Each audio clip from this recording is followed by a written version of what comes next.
महाराष्ट्र के मुंबई से सटे विरार क्षेत्र में विजय वल्लभ कोरोना के अस्पताल में आग लग गई। आग लगने से यहां 13 लोगों की मौत हो गई। जानकारी के मुताबिक हॉस्पिटल में करीब 15 मरीज आईसीयू में थे, जिनमें से अब 13 की मौत हो चुकी है।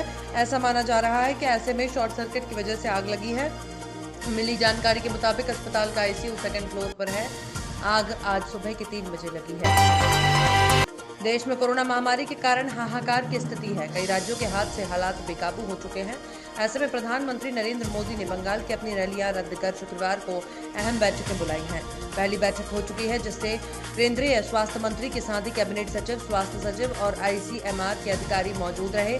पीएम मोदी के बैठकों का सबसे बड़ा मुद्दा अस्पतालों में ऑक्सीजन की आपूर्ति सुनिश्चित करना है। इसके बाद पीएम मोदी ने कोरोना से ज्यादा प्रभावित राज्यों के मुख्यमंत्रियों से चर्चा की है। राजस्थान के जयपुर से लाहौर के कुसमरा जा रहे मजदूरों और उनकी महिलाओं से जीप सवार लठेतों ने बेरहमी से मारपीट की। पिटाई के दौरान एक महिला का मंगलसूत्र टूट गया। मारपीट में 5 लोग घायल हुए हैं, इनमें 3 महिलाएं हैं। वारदात गोरमी थाने के साईं पेट्रोल पंप के पास गुरुवार सुबह 6 बजे की है।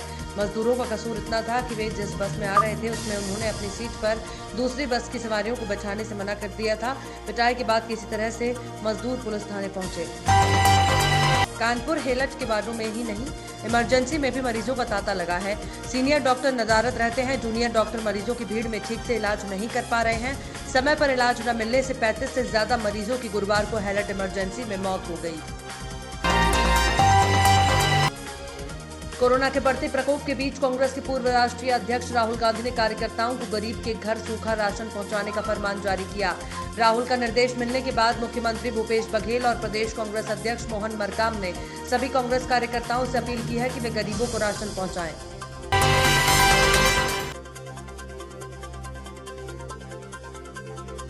ओला इलेक्ट्रिक मोबिलिटी दुनिया का सबसे बड़ा इलेक्ट्रिक स्कूटर मैन्युफैक्चरिंग प्लांट लगाने जा रही है। अब कंपनी ने अगले 5 साल में 2 व्हीलर चार्जिंग नेटवर्क बनाने पर $2 बिलियन करीब 14.9 हजार करोड़ रुपए खर्च करने की योजना बनाई है। ओला ये चार्जिंग नेटवर्क अपने पार्टनर्स के साथ तैयार करेगी।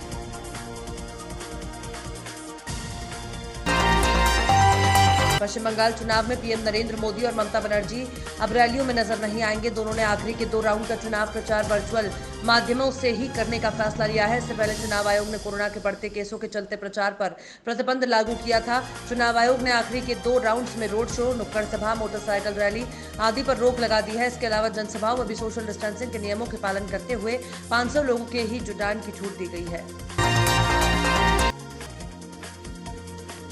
जलवायु परिवर्तन के खिलाफ लड़ाई में अमेरिका फिर वापसी कर रहा है। अर्थ डे के मौके पर जलवायु परिवर्तन की समस्या को लेकर होने वाली बैठक में राष्ट्रपति बाइडेन ने चीन के राष्ट्रपति शी जिनपिंग और रूस के राष्ट्रपति व्लादिमीर पुतिन समेत 40 देशों के राष्ट्रीय अध्यक्षों को आमंत्रित किया है। इस हफ्ते होने वाली इस वर्चुअल बैठक में शी जिनपिंग भी शामिल होंगे। बुधवार को बीजिंग की तरफ से जारी बयान में मंजूरी दी गई है।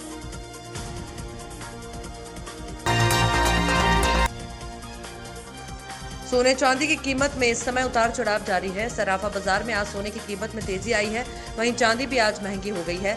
शुक्रवार को मल्टी कमोडिटी एक्सचेंज पर गोल्ड के दाम में 0.23% की तेजी आई है, जिसके बाद जून वायदा सोने का भाव 47,884 प्रति 10 ग्राम पर आ गया। अगर चांदी की बात की जाए तो वो भी आज महंगी हो गई है। चांदी 0.16% की बढ़ोतरी के साथ 69,329 प्रति किलोमीटर पर पहुंच गए।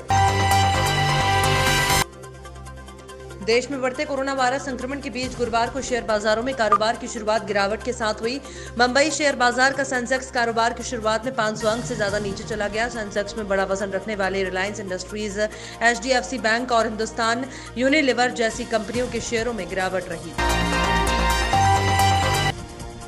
आईपीएल 2021 के 16वें मैच में रॉयल चैलेंजर्स बेंगलुरु ने राजस्थान रॉयल्स को 10 विकेट से करारी शिकस्त दी है। मुंबई के वानखेड़े स्टेडियम में राजस्थान की ओर से मिले 178 रनों के लक्ष्य के जवाब में बेंगलुरु ने देवदत्त पडिक्कल के शानदार पहले आईपीएल शतक और कप्तान विराट कोहली के अर्धशतक की मदद से बिना कोई विकेट खोए 17वें ओवर में ही हासिल कर लिया। इस जीत के साथ ही आरसीबी ने इस सीजन में अपने अभी तक 4 मैच जीत लिए हैं। साथ ही टीम पॉइंट्स टेबल में शीर्ष पर आ गई है। वहीं राजस्थान रॉयल्स 4 मैचों में 3 हार के साथ टेबल में सबसे नीचे है। बाएं हाथ के मीडियम पेसर टी नटराजन से जुड़ी एक बुरी खबर है। वे आईपीएल 2021 में अब आगे नहीं खेल पाएंगे। सनराइजर्स हैदराबाद की ओर से खेल रहे नटराजन के घुटने की चोट गंभीर हो गई है। इसकी वजह से वे आईपीएल से बाहर हुए हैं। 30 साल के इस गेंदबाज को 30 साल के इस गेंदबाज को रेस्ट की सलाह दी गई है। उन्होंने इस सीजन में 2 मैच खेले थे। वे आखिरी बार 11 अप्रैल को चेन्नई में कोलकाता नाइट राइडर्स के खिलाफ खेले थे। इसके बाद हैदराबाद के पिछले 2 मैचों में वो शामिल नहीं हुए थे। सनराइजर्स हैदराबाद को उनकी रिप्लेसमेंट ढूंढना पड़ सकता है। क्रिस गेल टी20 क्रिकेट के महानतम खिलाड़ियों में से एक हैं। आईपीएल में उनका रिकॉर्ड जबरदस्त है, लेकिन इस टूर्नामेंट के शुरुआती सालों में ये बल्लेबाज नाकाम रहा था और फिर उन्हें नीलामी में भी किसी ने नहीं खरीदा था। साल 2011 के आईपीएल में वे रॉयल चैलेंजर्स बैंगलोर में एक चोटिल खिलाड़ी के रिप्लेसमेंट के तौर पर आए। इस बार बस इसके बाद उन्होंने इतिहास बना दिया। उन्होंने वापसी वाले मैच में ही शतक ठोका और फिर देखते ही देखते आईपीएल में 6 शतक ठोक डाले। लेकिन इनमें से उनका एक शतक ऐसा था जो टी20 क्रिकेट का सबसे बड़ा शतक है। ये पारी क्रिस गेल ने आज ही के दिन यानी 23 अप्रैल को आईपीएल 2013 में पुणे वॉरियर्स के खिलाफ की। बॉलीवुड के सुपरस्टार सलमान खान की film Radhe your most wanted भाई का ट्रेलर रिलीज हो गया है, जो दर्शकों के बीच खूब धमाल मचा रहा है। दर्शकों के बीच भाईजान की राधे का कितना बेसब्री से इंतजार हो रहा था, इसका पता इसी से लगाया जा सकता है कि रिलीज होते ही ये यूट्यूब पर टॉप ट्रेंड में छा गया है। सलमान खान की ये फिल्म भारत की ऐसी पहली फिल्म होने वाली है जो एक साथ मल्टी प्लेटफॉर्म्स पर रिलीज होगी। अजय देवगन ने हाल ही में अपकमिंग फिल्म गोबर का ऐलान किया था। इस बीच अब खबर आ रही है कि अजय जल्द ही अपने अगले प्रोजेक्ट पर से भी पर्दा हटाने की तैयारी में हैं। वे जल्द ही ओटीटी प्लेटफॉर्म पर एंट्री मारने वाले हैं। खबरों के मुताबिक अजय ब्रिटिश शो लूथर के रीमेक में काम करने वाले हैं। रिपोर्ट्स के मुताबिक लूथर के रीमेक को वेब सीरीज में तब्दील किया जाएगा। लूथर के रीमेक के जरिए अजय देवगन ओटीटी प्लेटफॉर्म पर डेब्यू करेंगे।